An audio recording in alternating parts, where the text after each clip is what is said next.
읽은 말씀을 가지고 복음이 살아있는 교회로 존재하라. 복음이 살아있는 교회로 존재하라는 제목으로 하나님 말씀 함께 나누겠습니다. 목사로 살다 보면 종종 기성교회에서 청빙의 기회가 들어옵니다. 담임 목사님께서 은퇴하시고 나서 이제 후임 목사님을 물색하다가 이제 청빙을 하게 되는 것이죠. 저도 지난해 대전의 한 큰 교회에서 청빙위원들이 저를 찾아와서 청빙하겠다고 저를 찾아온 일이 있습니다. 그래서 제가 3시간 동안 설득하는 그분들 앞에 정중하게 거절을 했습니다. 제가 왜 거절한 이유는 목사이든 성도이든 교회를 쉽게 움직이는 것은 아니다라는 평소에 저의 소신 때문이기도 했지만, 무엇보다도 개척하면서 좀 기성교회와는 다른 그런 새로운 교회, 그런 교회를 만들어 보자라는 그런 꿈을 접을 수가 없었기 때문이었습니다. 근데 이찬수 목사님께서도 저와 비슷한 생각을 가지셨더라고요. 뭐 저 같은 사람도 청빙의 기회가 많이 오는데 이찬수 목사님도 얼마나 많은 청빙의 기회가 오겠습니까? 그런데도 불구하고 그분이 개척한 것은 옥하는 목사님의 권유도 있었지만 뭔가 새로운 교회, 기성교회, 문제가 많은 기성교회와는 다른 그런 새로운 교회를 만들겠다라는 그런 각오가 있었기 때문이라고 합니다. 하지만 시간이 지나면서 시인할 수밖에 없는 것은 결국 분당 우리 교회도 이런저런 문제가 드러나는 기성교회의 범주를 벗어날 수 없는 연약한 지상교회에 불과했다는 것입니다. 그분은 오늘을 견뎌라는 책에서 그 경험을 이렇게 고백했습니다. 분당 우리 교회는 그러면 안 된다. 이 교회에서는 불평하는 사람이 나와서는 안 된다. 이 교회에서는 원망하고 미워하는 사람이 나와서는 안 된다. 흠도 없고 깨끗한 교회가 되어야 한다. 그러나 주님은 이것이 얼마나 무서운 교만인지를 깨닫게 해주셨다. 지상교회에서 완벽을 기하는 것 자체가 오류이다. 지상교회는 원래 아픈 곳이다. 영적으로 정서적으로 병든 사람들이 오는 곳이다.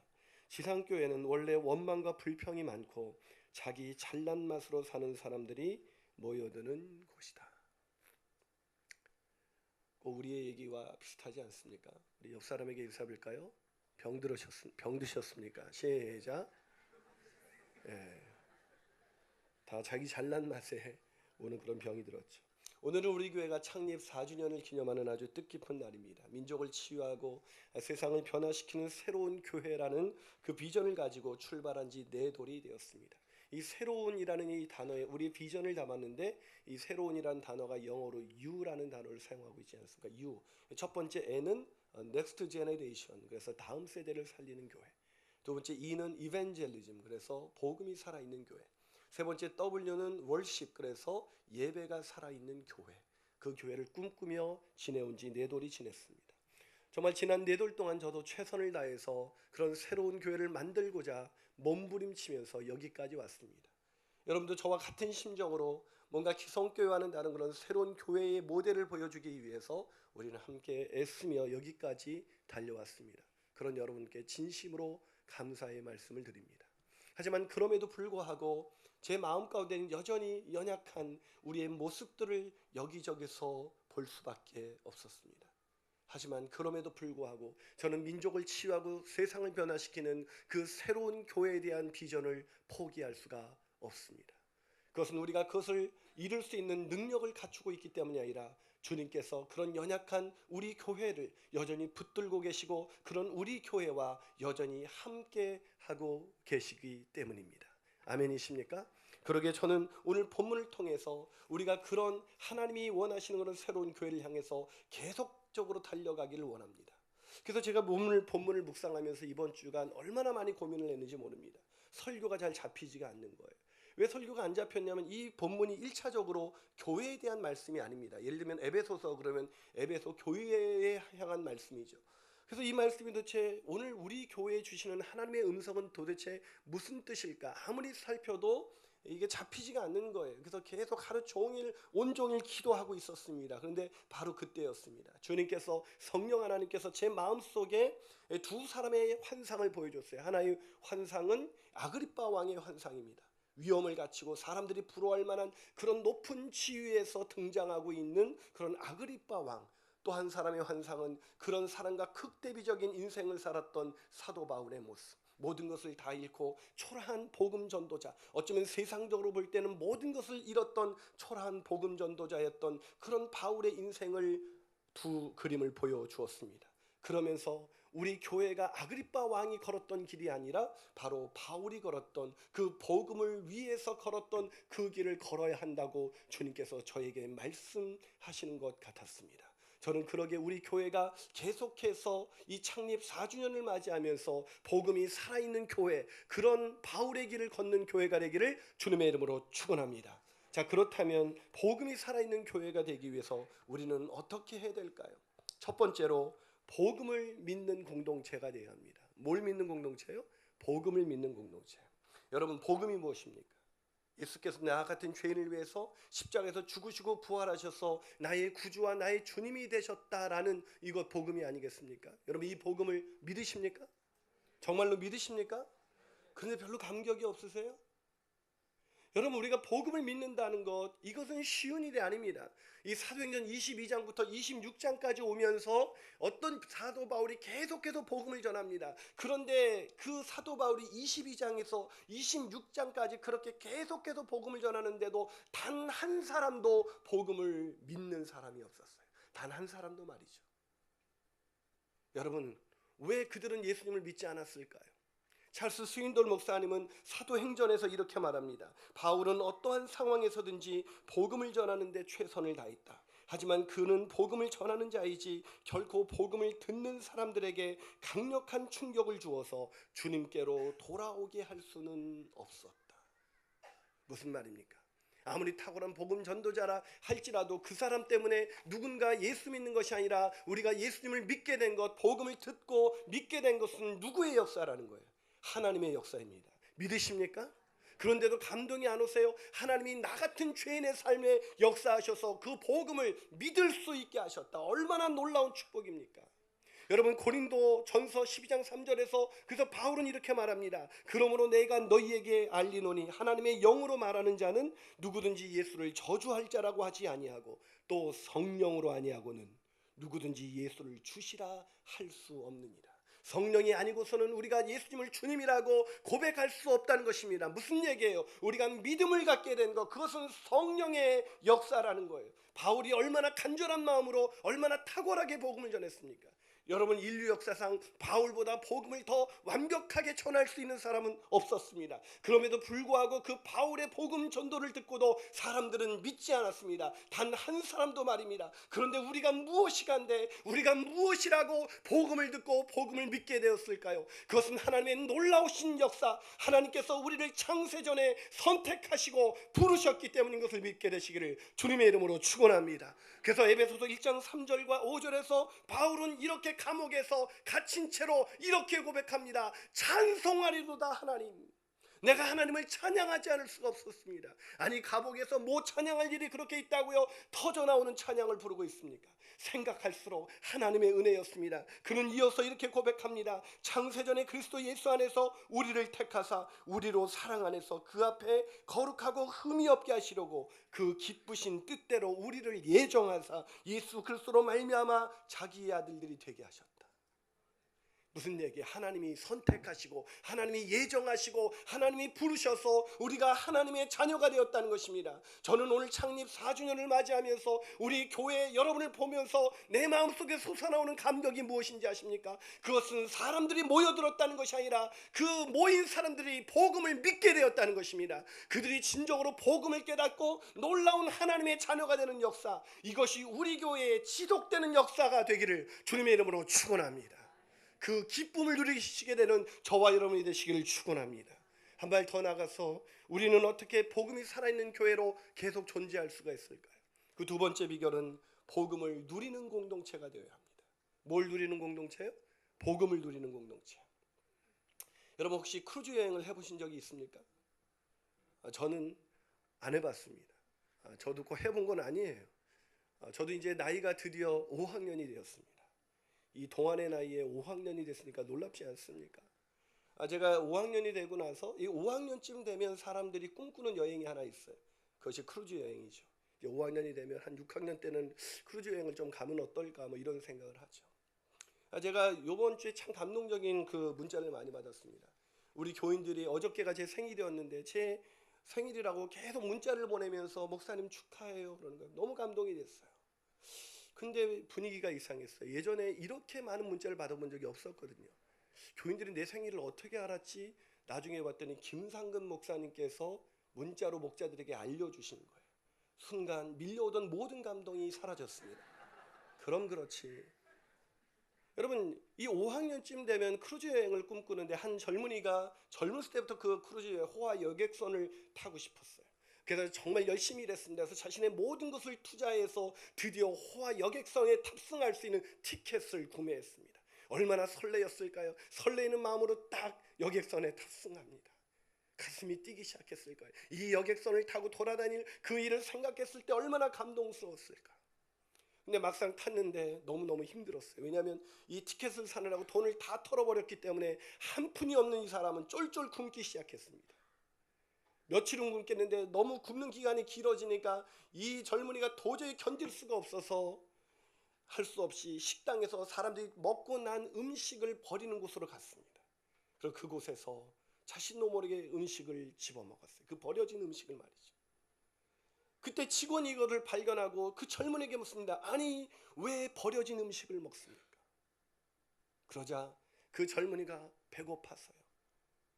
아니, 배고프면 음식을 드시면 되지 않습니까? 제가 음식을 살 돈이 하나도 없어서요. 그러자 그 직원이 황당하다듯이 이렇게 대답했습니다. 아니, 이보시오. 당신이 산 티켓에서는 이곳에 있는 모든 것을 다 공짜로 누릴 수 있는 그런 비용이 들어가 있다는 것을 모르셨습니까? 전 이 예화를 보면서 오늘날의 크리스찬들이 바로 이와 같다고 생각했습니다. 복음이면 충분합니다. 복음이 주는 놀라운 기쁨, 복음의 깊이와 넓이와 높이는 우리가 평생을 누려도 못 누릴 그런 엄청난 복음을 우리에게 주셨는데 우리는 복음을 누릴 줄 모르고 복음이 주는 그 부요함을 알지 못한 채 쓰레기통을 뒤지고 있는 거예요. 여러분, 이 복음의 부요함을 아십니까? 사도 바울은 자신이 복음이 주는 부요함이 얼마나 대단한지 오늘 본문 29절에서 아그리빠 왕이 네가 미쳤구나 라고 말하니까 아그리빠 왕에게 이렇게 말합니다. 자, 본문 29절 한번 같이 읽어볼까요? 29절입니다. 있습니다. 시작. 말이 적으나 많으나 당신뿐만 아니라 오늘 내 말을 듣는 모든 사람도 다 이렇게 결박된 것 외에는 나와 같이 되기를 하나님께 원하다. 어떻게 되기를 원한다고? 모든 사람들이요? 나와 같이 되기를 원한다. 무슨 말이에요? 바울의 마음속에 얼마나 자신의 인생에 대한 만족도가 넘쳐났으면 이 여기 있는 모든 사람들이 이 결박된 것 빼고는 나와 같이 되기를 원합니다. 여러분의 자녀들에게 이렇게 말할 수 있어요? 넌 내 인생 같이 되기를 원한다. 여러분, 어떤 부모가 자식에게 너 나처럼만 살아라고 말할 수가 있을까요? 얼마나 많은 돈을 벌고 얼마나 많은 권세를 잡고 얼마나 많은 것을 얻어야 너 나처럼 살아야 된다고 말할 수가 있을까요? 아무리 많이 가진 사람도 그 모든 것을 얻은 허무의 정점에서 그렇게 자녀들에게 너 나처럼 살아라고 말할 수 없을 거예요. 누가 그렇게 말할 수 있을까요?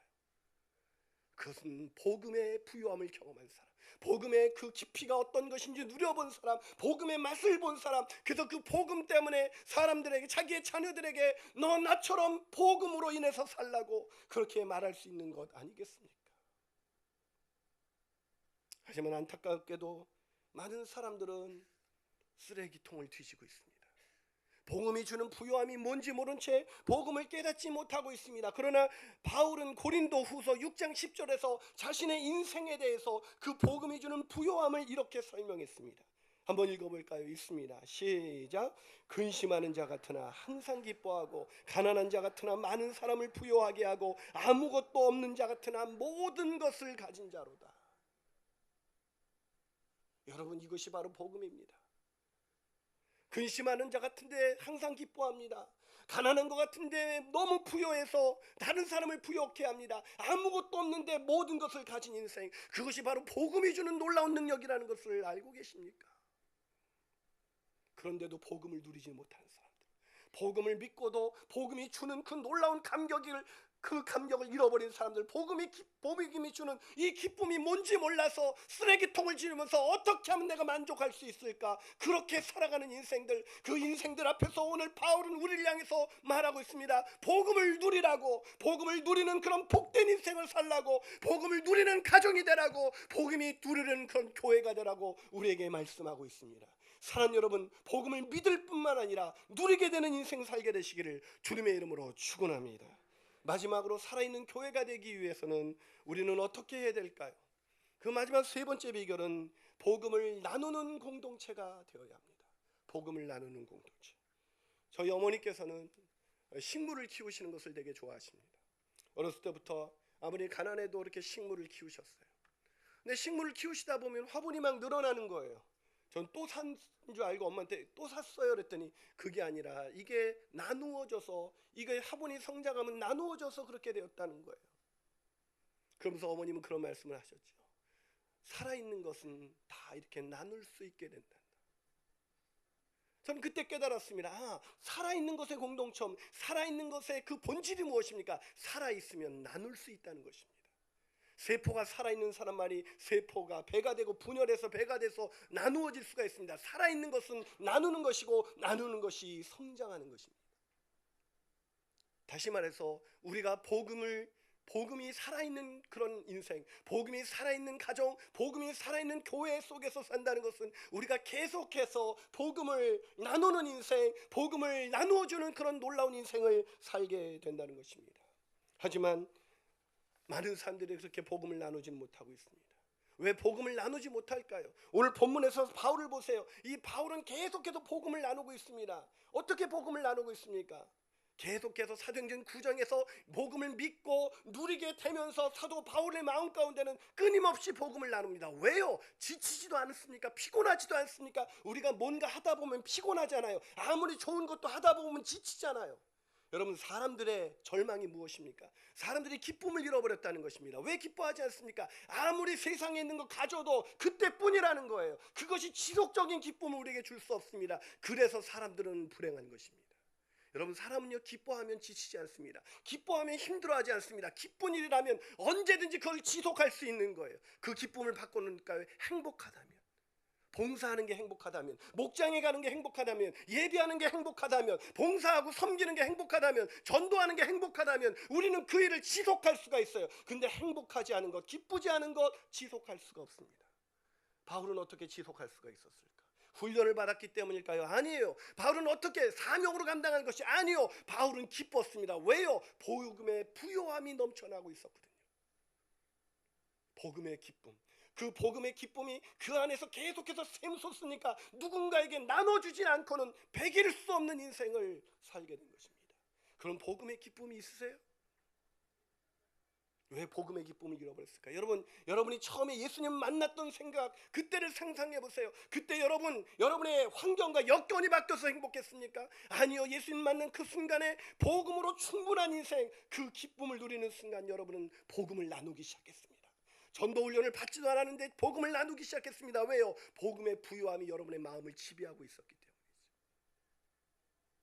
그런데 신앙생활을 하면서 시간이 가면서 우리는 복음의 기쁨을 잃어버렸습니다. 복음의 부요함을 누리지도 못하니까 나누지도 못합니다. 여러분, 나눔이라는 건요, 가짐을 전제합니다. 가지지 않은 사람은 나눌 수 없습니다. 그러게 아무리 많이 갖고 있다 할지라도 나누지 않은 사람은 아직도 부족한 사람입니다. 아직도 제대로 가지지 못한 사람입니다. 그러나 아무리 가진 것이 없어도 누군가와 무엇을 나누는 사람은 이미 충분한 사람입니다. 이미 가진 자입니다. 그러기에 가짐이라는 것은 우리의 소유의 양으로 측정되는 것이 아니라 우리의 나눔의 양으로 측정되는 것입니다. 여러분, 나누고 계십니까? 오늘날 많은 사람들이 빈곤에 허덕이고 있습니다. 부족하다고 말합니다. 물질이 부족하고 시간이 부족하고 건강이 부족하고 모든 것이 부족한 인생 살고 있습니다. 왜요? 상대적인 빈곤입니다. 여러분, 절대적인 빈곤 가운데 있는 분이 계십니까? 그래서 빈곤을 느끼고 계십니까? 여러분, 절대적인 빈곤과 상대적인 빈곤, 어느 것이 더 절박해요? 절대적인 빈곤이죠. 그러나 절대적인 빈곤은 해결할 수가 있습니다. 빵만 주면 해결이 됩니다. 그러나 상대적인 빈곤은 해결이 되지 않아요. 상대적인 빈곤은 절대 빈곤의 문제가 해결되지 않아서 배고픈 것이 아니라 자기 안에 만족할 수 있는 능력이 없기 때문에 다른 사람과 끊임없이 비교하는 순간 또다시 자신이 초라하게 느껴지는 것, 그게 바로 상대적인 빈곤이에요. 우리는 예전보다 더 많은 것을 갖게 됐습니다. 더 많은 것을 얻고 있지만 우리는 여전히 가난합니다. 여전히 부족합니다. 여전히 만족할 수 없습니다. 왜요? 복음의 부요함을 누리지 못하기 때문입니다. 세상에 있는 것은 아무리 그것이 우리에게 결코 우리를 채워줄 수 없는 것인데 그것으로 채우려고 합니다. 복음만이 우리의 인생을 채우고 그것을 나눌 수 있는 풍성한 인생 만들 수 있는데 복음의 부요함을 잃어버렸기에 세상의 쓰레기통에서 주우면서 그것을 더 가져다가 그 쓰레기를 자기 집에 채우는 인생, 그것을 채워서 어떻게 하든 내가 부족함을 면해보려고 하는 인생. 안타깝게도 그것이 오늘날 그리스도인들의 모습은 아닐까요?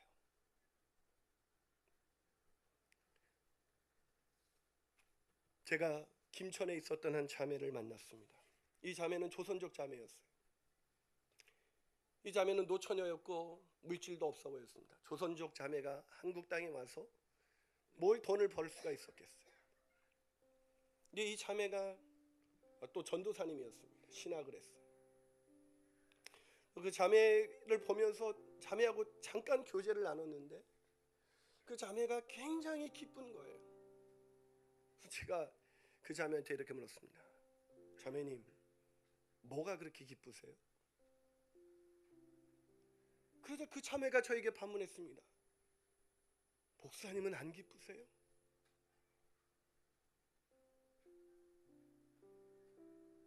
그 한마디에서 제가 복음을 잃어버린 채, 복음을 누리지 못한 채 살고 있는 그 불쌍한 인간이라는 걸 알았습니다. 기쁘세요? 우리의 마음속에 기쁨을 잃어버리게 만든 것은 돈이 없어서가 아닙니다. 우리가 원하는 것을 얻지 못해서가 아닙니다. 우리의 마음 가운데 기쁨을 상실한 것, 그것은 복음이 주는 그 부요함, 그 부요함을 누리지 못한 채 쓰레기통을 뒤지며 사는 인생이기 때문입니다. 아니, 어쩌면 복음을 믿지 않고 있는지도 모르겠습니다. 그러니까 쓰레기통을 뒤지죠. 사랑하는 여러분, 창립 4주년을 맞이하는 오늘, 저는 우리 교회가 그 복음을 나눠주는 교회가 되기를 원합니다. 복음이 살아있는 교회, 상가에 있든 없든 그것이 우리에게 중요한 일이 아닙니다. 우리 교회가 어떤 건물 갖고 어떤 모습으로 갈까, 그것이 중요한 것이 아닙니다. 우리 교회의 본질, 그것은 복음이 살아있는 교회, 복음을 믿는 공동체, 복음을 누리는 공동체, 그래서 복음을 나눠주는 공동체. 어떻게 그렇게 작은 교회가, 어떻게 그렇게 아무것도 없어 보이는 교회가 어떻게 나눌 수 있냐고 묻는다면 그것이 바로 복음이라고 그렇게 말할 수 있게 되기를 원합니다. 아무것도 없는 여러분이 왜 이웃들을 섬기고 이웃들과 나눌 때 그 사람들이 묻게 될 것입니다. 아니, 어떻게 그렇게 나눌 수가 있습니까? 그때 저와 여러분은 이렇게 대답할 수 있어야 합니다. 복음이면 충분합니다. 기도하시겠습니다.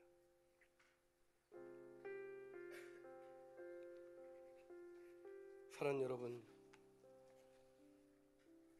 행복하세요?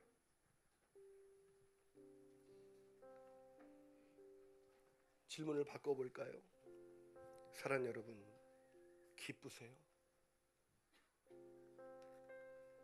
여러분이 소원하는 그것을 얻었을 때 여러분 분명 기뻐했을 것입니다. 그러나 그 기쁨은 우리가 잡으려 하는 순간 사라지고 말았습니다. 왜요? 그것은 결코 우리에게 기쁨을 줄 수 있는 것이 아니기 때문입니다. 우리 그리스도인에게 기쁨이 뭘까요? 바울이 걸었던 그 기쁨, 바울은 얼마나 초라했을까요? 저 같으면 그 화려한 아그리빠 왕의 위엄 앞에 모든 것을 다 가진 것 같은 아그리빠 왕을 보면서 자기는 복음 때문에 그 모든 것을 다 잃어버렸습니다. 그런데도 바울은 당당합니다. 초라하지 않습니다. 오히려 그 아그리빠 왕 앞에서 이렇게 말합니다. 내가 결박된 것 외에는 당신도 나같이 되기를 원합니다. 우리는 아이들에게 말할 수 있어야 합니다. 너희들 나처럼 살아야 돼. 그런 인생을 살기 위해서 주님께서 우리는 복음을 주셨습니다. 창세전에 선택하시고 우리를 예정하시고 부르셔서 그 복음을 주셨습니다. 이 어찌 감격스러운 은혜가 아니겠습니까? 그러나 그 은혜를 받고도 누리지 못하는 불쌍한 인생, 그 인생, 이제 그 사람이 말해 왜 쓰레기통을 뒤시나요? 쓰레기통을 뒤지지 마시고 복음 안으로 들어오십시오. 그리고 그 복음을 위해서 살아가십시오. 그리고 주님이 가신 그 길을 우리도 따라갑시다. 우리 이 찬양을 부르면서 우리가 복음으로 살겠습니다. 복음으로 사는 인생, 복음이 살아있는 가정, 복음이 살아있는 교회로 가겠습니다. 그런 마음으로 우리 이 찬양 한번 부르면서 나가겠습니다. 주님이 올라가신 그 길 나도 따라가겠습니다.